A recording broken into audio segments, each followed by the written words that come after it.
Joining us now is South Bend Mayor Pete Buttigieg, who's been here with us on this set watching that. It was fascinating to see. And let me just get this out there. You said one of the most difficult things was avoiding Bernie Sanders' hand when he was just... Well, they set those podiums up very close to each other, so I was a little bit in the danger zone there. But I'm glad that you made it. I'm glad you're safe this morning, Mayor. Listen, you said it's time to stop worrying about what the Republicans will say. That's right. A lot of the coverage this morning has been framing this as a discussion between the progressives and the pragmatists.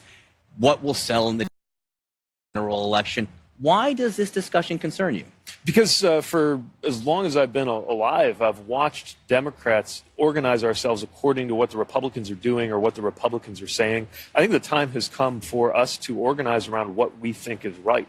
Look, the Republicans are going to do the same thing no matter what. They're going to have the same talking points. They're going to call us socialists. They're going to say we're for open borders. This is what they do. We could copy-paste the Republican platform, make it our own, and they would still say that. So I think we need to move on from obsessing over what the Republicans are going to say and just defend good policies. And I do think there was a chance to do that last night. It was a substantive debate, and we were able to talk about the urgency of the moment we're in.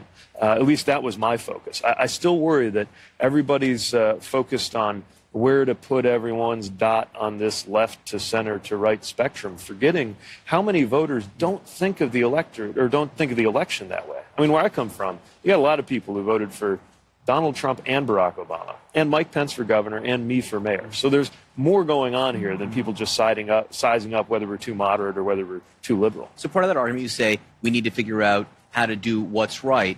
On healthcare, which was a very long, deep discussion last night, you think what's right is very different.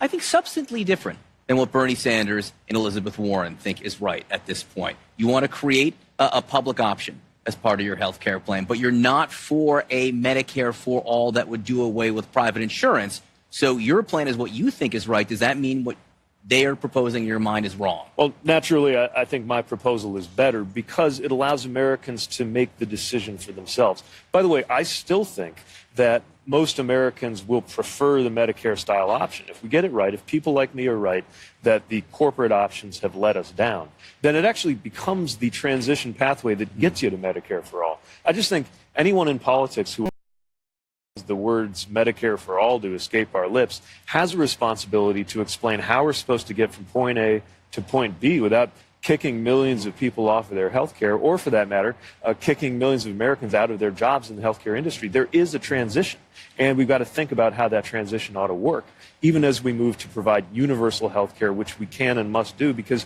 we're the only developed country that puts up with not having it today.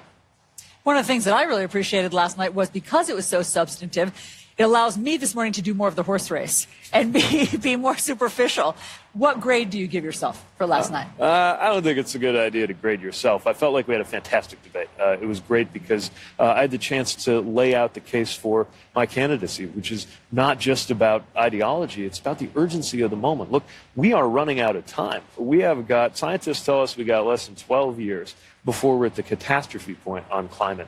The decisions we're making in 2020 are going to set up whether we even make it as a country in 2030, 40, and 50. And I appreciated the opportunity to lay out the stakes and talk about why we can't just recycle the same debate we've been having for the last 20 years. We've got to break through and do something different. You obviously have a challenge in the polls with African-American voters. I'm not telling you anything you don't know. Do you think that you were able to move the needle somehow last night? Well, I'm glad there was a chance to describe the Douglas plan and what we're seeking to do there, because when we have the chance to lay that out in front of voters, we're getting a great response. This is about a comprehensive answer to systemic racism in this country.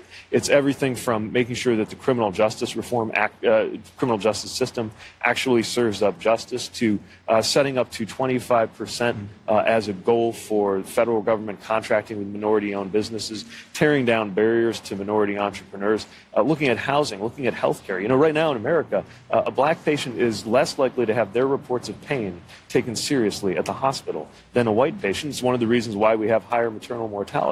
We can't take one piece of this. We got to look at the whole thing: employment, housing, education. That's why we're supporting HBCUs in our plan. And whenever we get the chance to talk about this bold vision, the most comprehensive vision, I believe, of any candidate talking about systemic racism, we get a fantastic response. My obligation, my responsibility, is to go out there, explain it, and sell it. And whenever we get the chance to do it, we find it helps us grow and build our support among African American voters. But also, frankly, this shouldn't just be a specialty thing for black voters. White America needs to have a conversation about systemic racism right now because it's dragging this entire country down. Well, you talked about race, and you're talking about racism, and you, last night, as you've been saying, suggest there's naked racism inside the White House. I want to play that sound from you and ask you about that. Today, they are supporting naked racism in the White House, or at best silent about it. And if you are watching this at home, and you are a Republican member of Congress, consider the fact that when the sun sets on your career, and they are writing your story, of all the good and bad things you did in your life, the thing you will be remembered for is whether in this moment with this president you found the courage to stand up to him or you continue to put party over country. Are you suggesting that Republicans in Congress around the country are enabling racism? Absolutely. They're enabling all of the wrongdoing that this president has brought with him, from inaction on Russian interference to naked racism. Look, 20 years ago, when David Duke, the Klan leader, ran for governor as a Republican, or tried to in Louisiana, the Republican Party was horrified. They ran away from him as fast as you can go.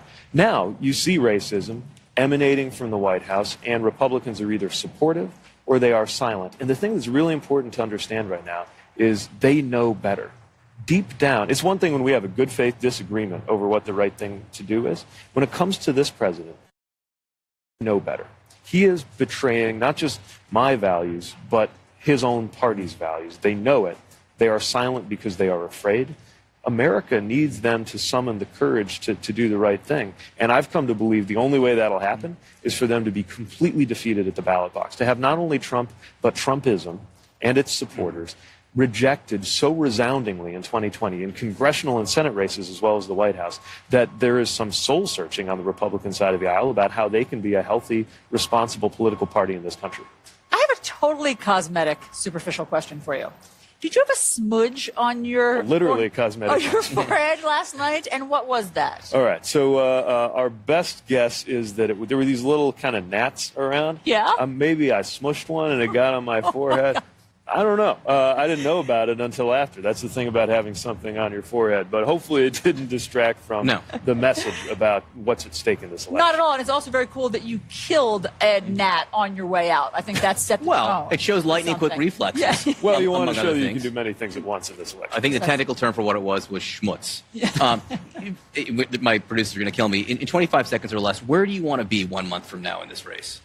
Well, we want to continue to consolidate our position among the leading candidates and have that ground game building out. Look, a lot of what people see is things like the debates, your television appearances, your fundraising numbers, but we're also entering the phase where what really matters is your ability to organize. We have a new relational organizing model I'm very excited about. I think it's what's going to bring us to victory going into 2020. We've got 57 organizers on the ground in Iowa. We're hiring right and left in all of the early states.